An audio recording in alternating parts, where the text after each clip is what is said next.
Slackety smackety doo. It's Angrir.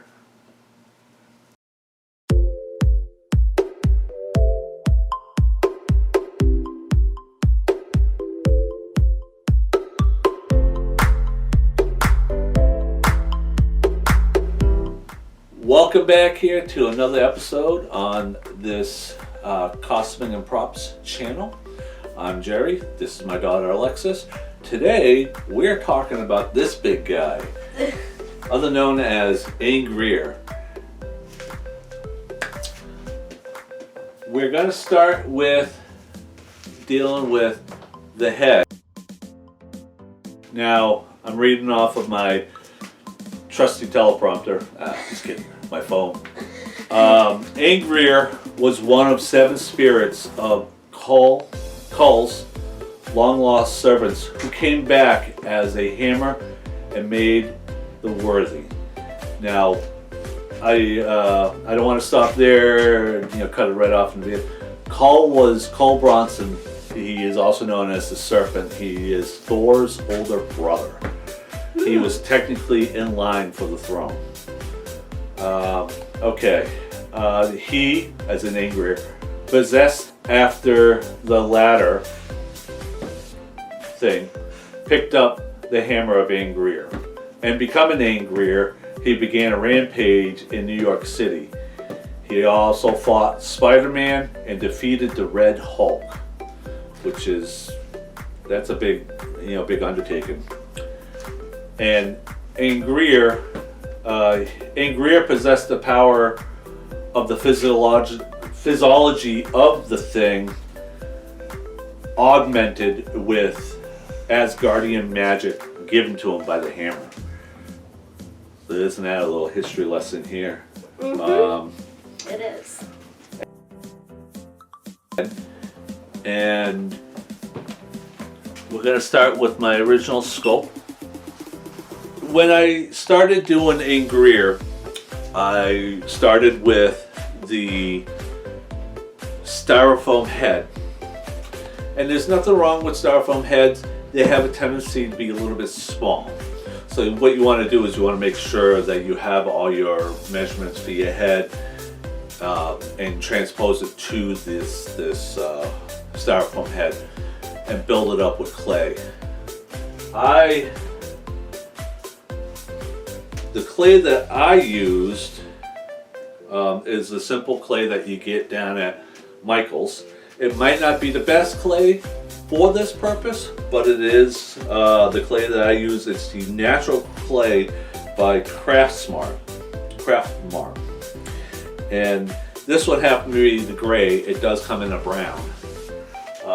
It comes in a 10-pound container, which I believe I went through 2 for this Angrir.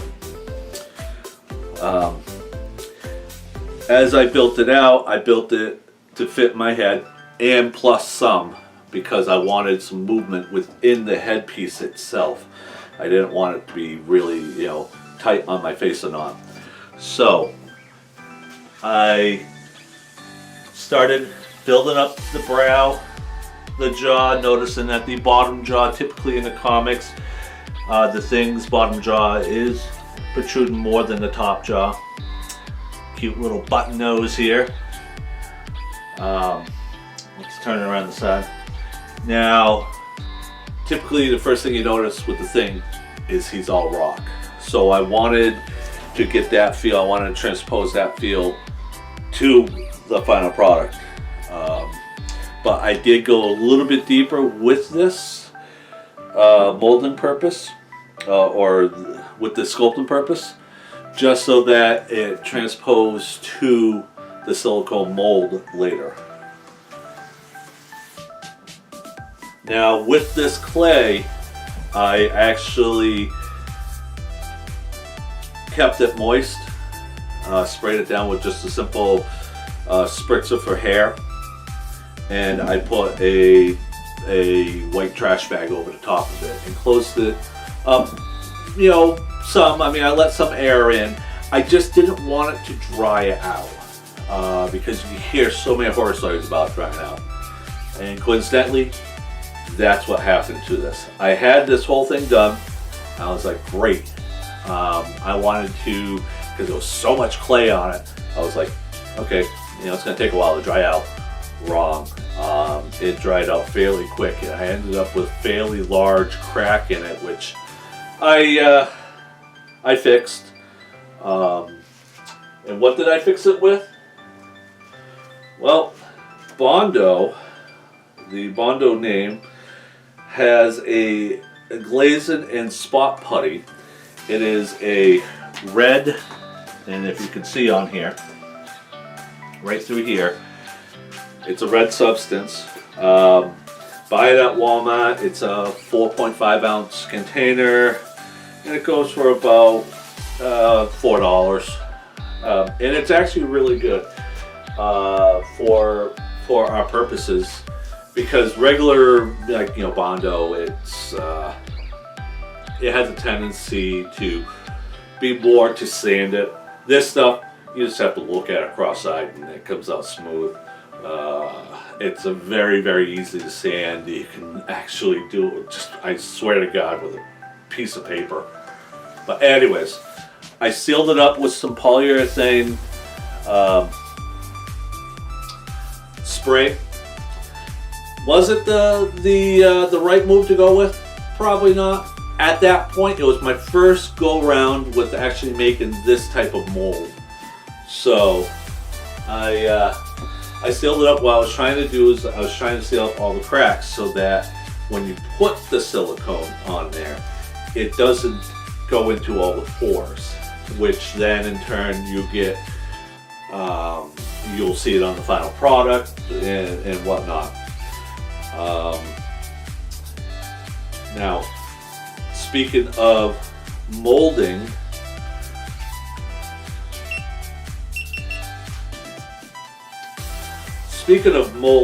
I used a alright, Jerry here from the future. 24 hours in the future. But the future no less.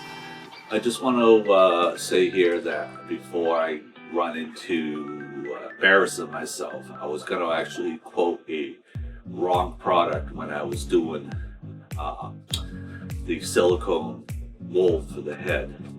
I was going to say I used a smooth-on product, but it was actually a Lust Effects Studio silicone rubber that I use for.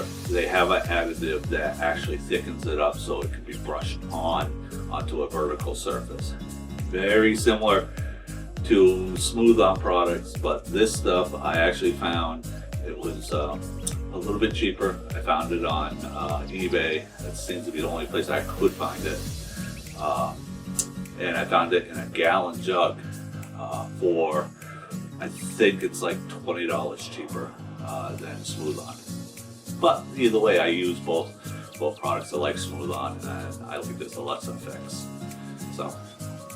So I brushed it all on in probably about 3 layers. I let the first layer on, and I actually really packed it on there, but I made sure to get into all the crevices throughout the head, throughout the brow and the mouth, eyes, and so on.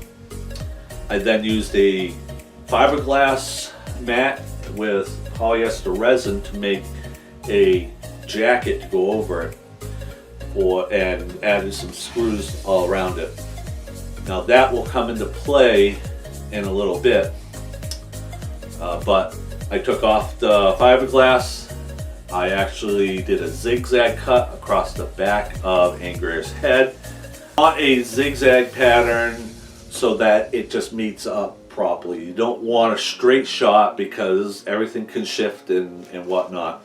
You could also do a 2-part mold for other things and use keyways or keys so that they close up properly. So as soon as I got my mold taken care of off the head, I put it together and I put it into the fiberglass jacket, put some bolts on there so that it wouldn't move. Inside it wouldn't move. And then I happen to have this stuff right on hand here. Yeah, you know what? I don't. I lied. I don't have it on hand, but I can tell you this much: it was Smooth Cast 300. You can actually get away with not getting in the gallons, which is like $200 or something like that, but get it in the trial pack, which they will come in bottles. This happens to be Mold Star 30. It's a silicone rubber, but it happens to come in just containers about this big for $30, $40 or so. And it does come in, it will come in white. So you're going to want to use the So Strong. It's a colorant for urethane or urethane resins, such as this. So I got everything mixed, poured it in, did a slush cast. Basically what that is you get your cast and you just move it around, okay? Make sure you're getting it all around the head and whatnot. I got that. Okay. And you're mixing it, and pretend I got the silicone jacket or the silicone mold here, and putting it all around. I ended up putting the second layer in a little too soon before the first layer cured. Why do I say that? And why do I let you know that? If you notice through here, the jacket or the silicone actually ended up folding in on me while this was heating up. So, but I learned from my mistakes. I saw that, I noticed that, I tried to fix it all up. It turned out fine. It's only on the side of the head, you don't really notice it too much. So it was 3 coats I put in there. Third one I actually ended up mixing a little thicker. I used a little bit more of a thickening agent in it. And I ended up coming out with my final product. It was black, but the black ended up turning into a more of a really dark gray, just because I didn't add enough of this the coloring into it. Okay, so I just hit it with some black spray paint. I'm quite fond of using Rust-Oleum spray paints for a lot of my products. You'll actually hear me talk about the hammered effect or the metal effect. But Rust-Oleum actually has a very good line of product, and I painstakingly went and painted in all the recesses here red, just because of the original, the comic image. Kind of everything was in reverse, because in the comic images you typically see the thing with the orange rock and the black crevices. This was, tongue-in-cheek type deal, with being red and all that on the inside. But anyways, so the eyes are just safety lenses, yellow safety lenses that you would find at Walmart in the hardware section. It is a clamshell. It does go together. There, you hear that? Literally, I'm not. You can see how strong they are. Okay, let me hand that off to you.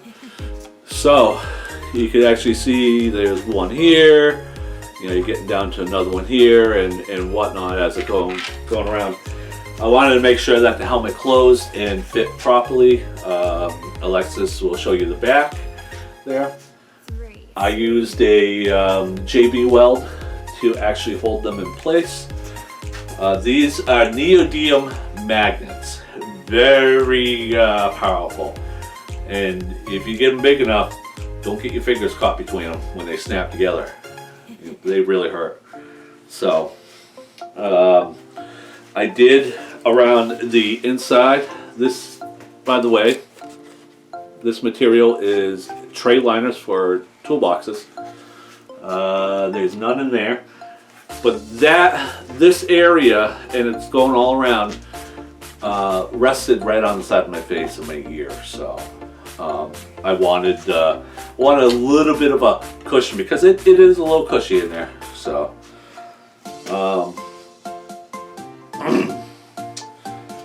I wasn't so worried about the back or the back of my head, so I didn't opt to do that.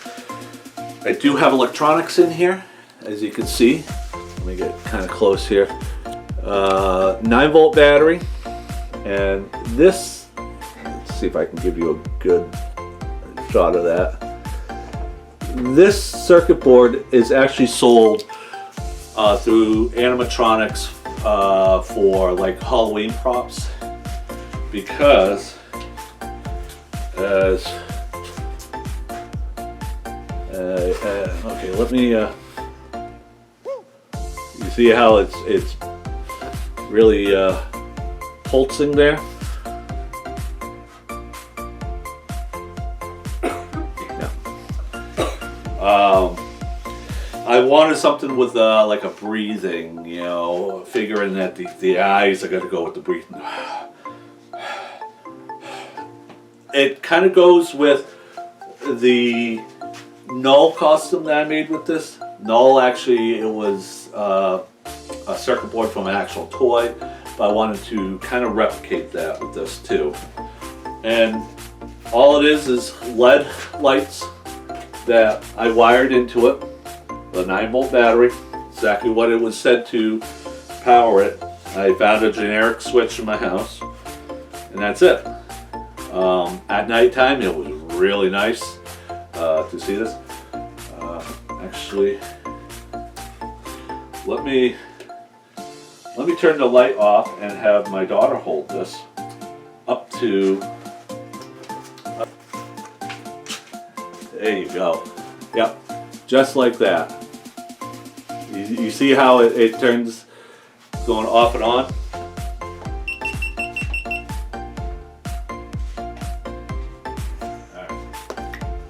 Okay, so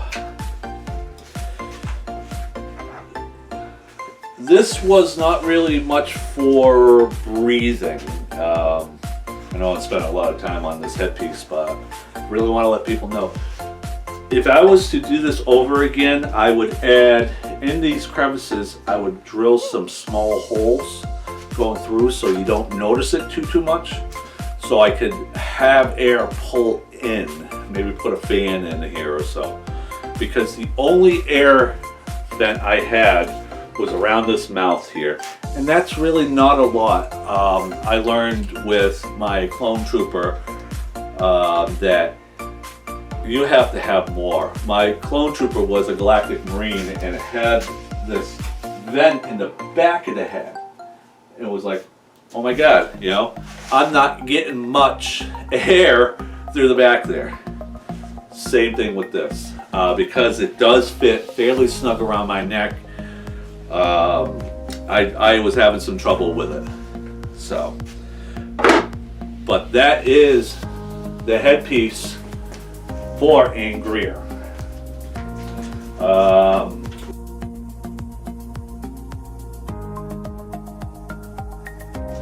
You know, everybody loves hands.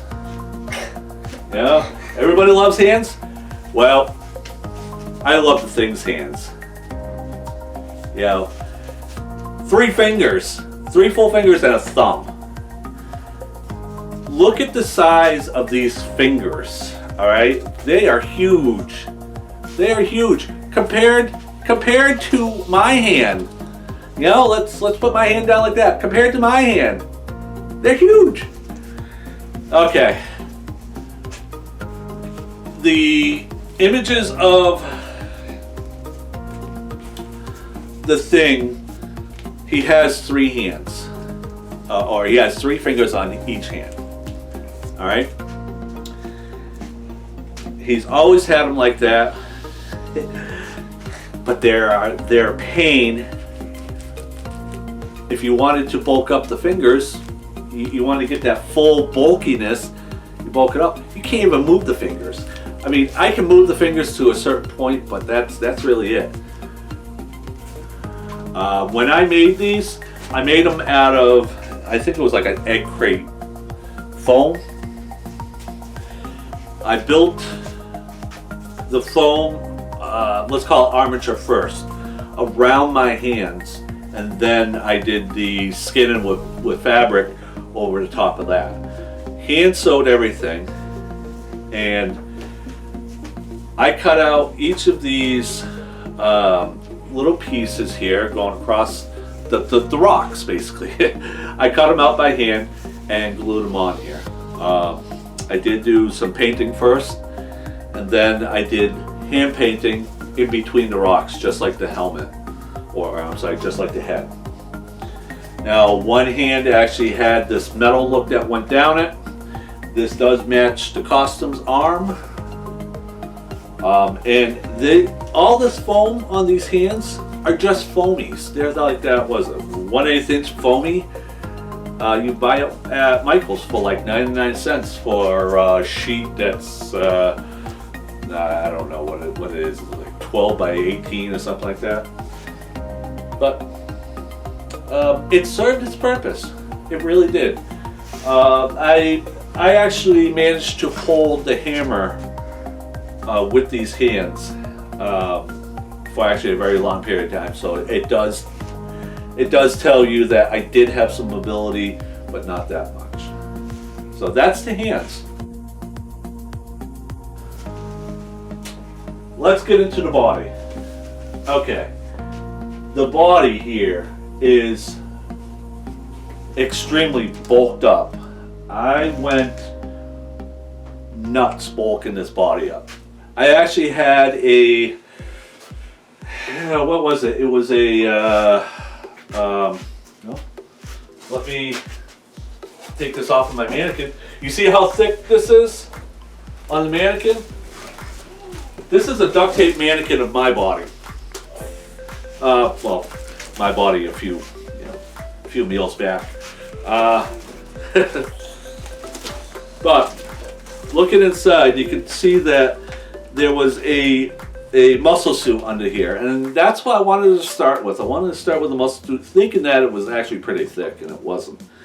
So I started bulking the heck out of it with a lot of foam, a lot of the like the pillow foam and the upholstery foams. And as soon as I had it just right,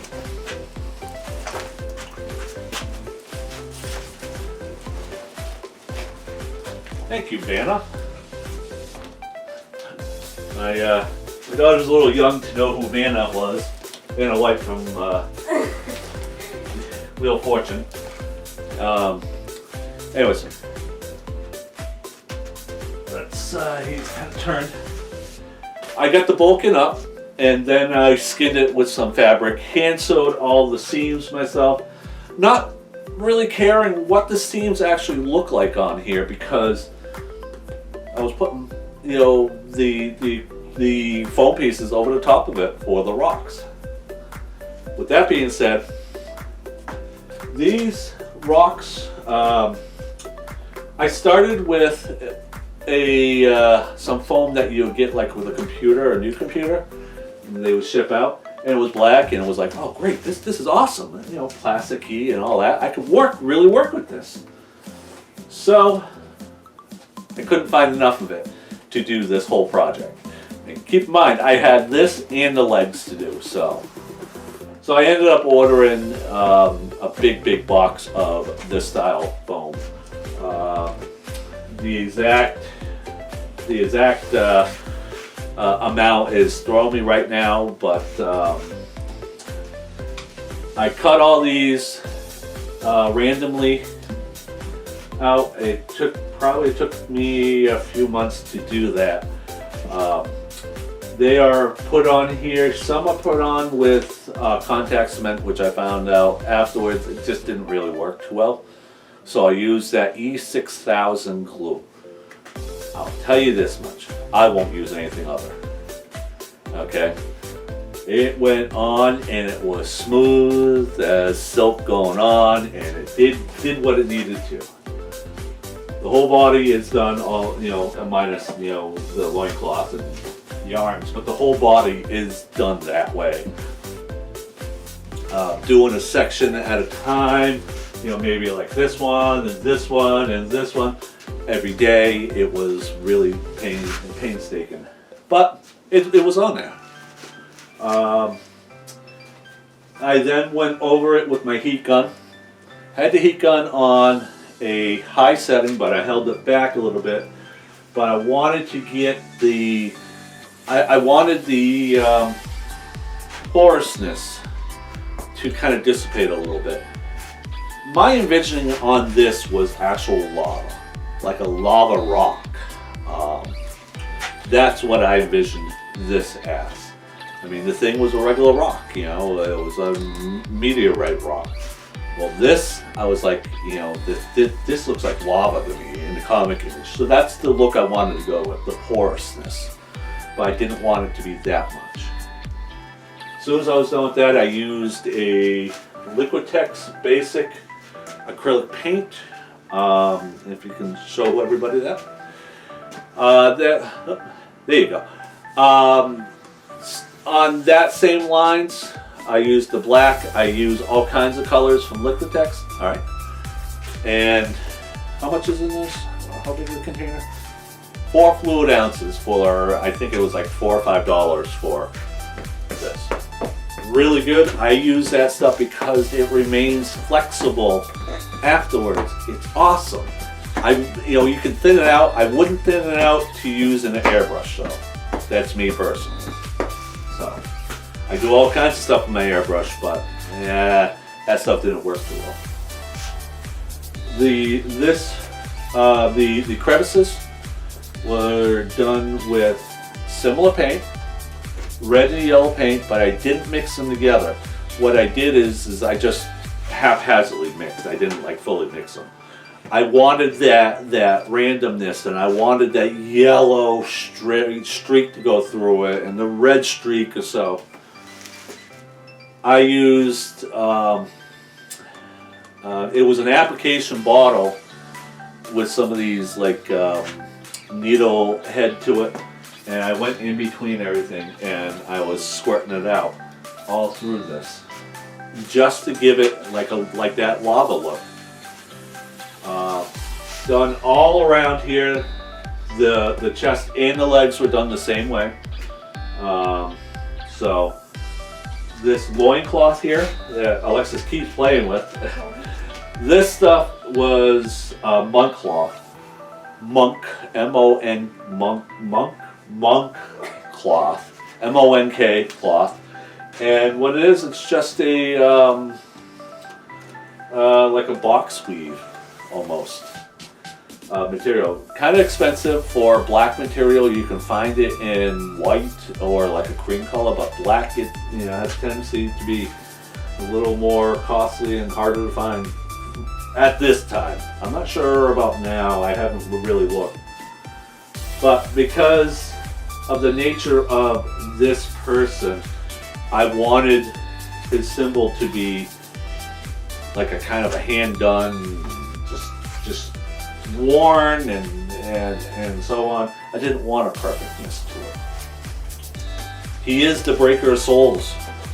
He is this harbinger, So, but around the edge, I have this fraying, which actually, looks beautiful. After I wore it, it frayed out during time. So this bead that goes around this loincloth is actually foam for like air conditioners for windows. What's up? Nothing. Yeah, it's like a bead for like an air conditioner in a windowsill or so. So but I did 2 underneath here. You can see that there was another one that I did. There was a purpose for that, and that was because the legs had a tendency to bulge out in the hips. So I wanted to cover that up a little bit. Okay, let's talk about this arm. All this is 1/8 inch foamy that you buy at Michael's. You heard me talk about it earlier. And there was a double layer of that going down. I wanted the mobility still of this arm, so I was looking for lightweight as possible. You can actually see that it is creased here. That's where my elbow was, or this inner part of the elbow. So I did have some movement in it, but I didn't have this movement. I had maybe this up there with it. It was actually a very good match to the hand. This paint is also the Liquitex, the basic Liquitex. Comes in a silver. Very nice material actually for the metal look. I've actually used it for, I was working on a Gambit costume. I'm still am. And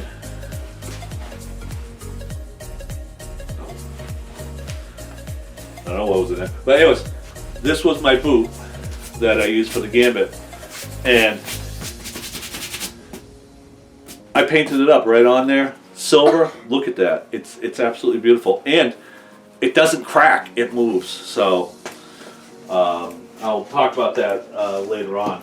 But it's actually a very nice material to use if you wanted to get a metal look to it. This other arm here, in this gauntlet, if you want to call it that. This is a blue camping foam that you use underneath a sleeping bag in a tent. I'm just, it's like a roll of like 8 feet, 4 by 8 feet is like, I don't know, maybe less than $10. But it works fairly nice for foam products here. It takes glue really well. It took the silver paint very well, and it held up. It's held up all this time, and I'm very impressed with it. It was actually a very nice addition to this costume. I did the seams on the inside, so you didn't really notice it too much.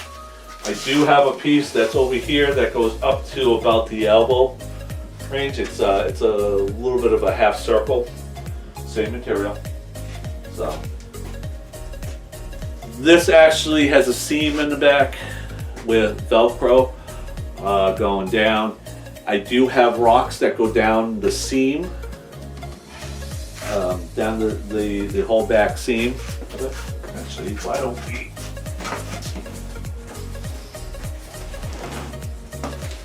What am I hooked on? What am I hooked on? Ah, there we go. Okay, this back seam here, there's Velcro on these rocks, and they mate together, and it's not gonna do too good on this, but they mate together to close in the whole back. It does go up, it went up to probably just right up my jawline here with the neck product, matched the helmet, and it was actually really good. Down here you wanted to make sure that it closed properly, and there's actually some magnets back here that actually kept it closed, or I'm sorry, the loincloth down at the bottom here. What? So, well. Okay, so that's the body.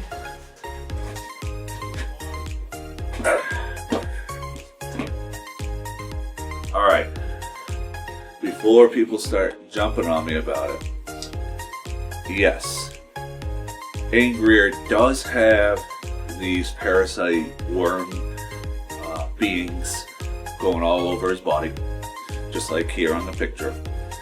I didn't forget. I just didn't have enough time when I was building the original costume to finish it. Once again, just like the feet, if I was to go back and do some rework on this costume, I would actually make those worms or worm whatever creatures they are, parasites. I'd make them first. More of like kind of like a sock full with foam or something like that. It's not, to that nature.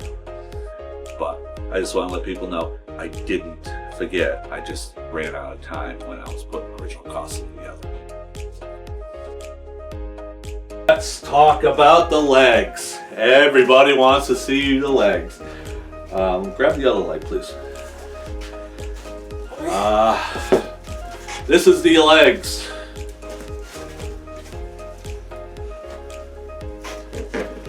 Okay, this leg that Alexis has here, built very similarly to the body. I built a bulked out version of the legs. Let's see. You can see with its upholstery foam covered in regular fabric. Bulked it out. I went down into the feet, hand sewed the feet. Didn't really care much about my seams. And then it's built on a shoe. Okay. Now, since I got the shoe up here, let me hold it. I did use the upholstery foam that went around the whole shoe, and I started building up over on the top here, and I just cut it all down. I wanted to get the toe feel here still.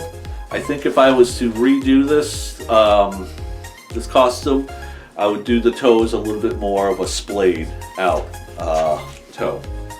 But it is what it is.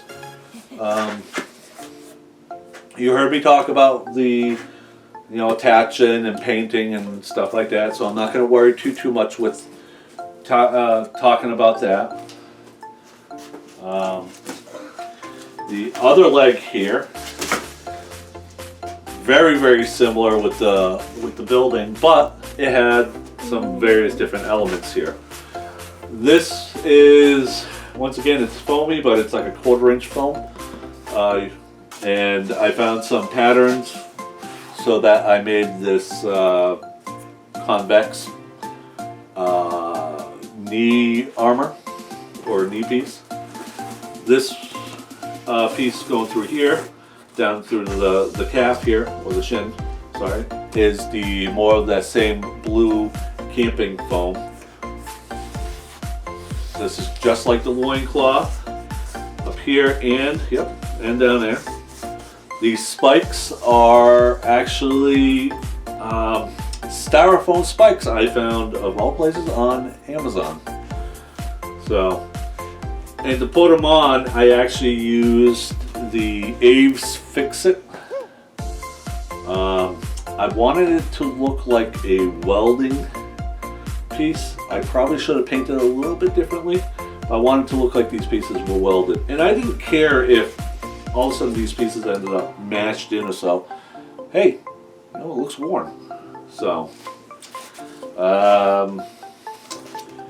and in the images, the comic images, he has some of this wrappings, and all that was just some random fabric I had laying around my house, and I put it on, I glued it on, and sealed it out. So,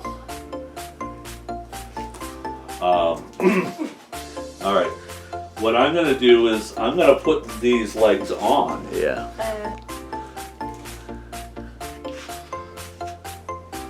Okay, everyone. Here's the moment of truth. I'm gonna put this leg on and show you the range of motion I had with this. So, very simple. I slide my leg right down into it, right down into, this shoe that's at the bottom here is a slip-on shoe. Okay, so my foot just slips right into it. How's that? Is your foot all the way down? Yep. Okay. Now this comes up to her hip. Mine comes up just below the crotch area. I did still have the range of motion. You can see as I'm bending my knee. This too had the range of motion. I didn't want to glue the cap or the kneecap onto the leg because I still wanted to maintain that movement. The toes didn't really help me out too much, just because there was a lot of foam to deal with. But as you can see, I had every bit of motion right here. Down, I can go either way. Very light, but very warm. Mind you, October in New England, it can go either way. I live in Massachusetts, so this can go either way with the weather. There was some Halloweens that we had snow on the ground. There was others that it was very, very warm. Oh, I lost my sock.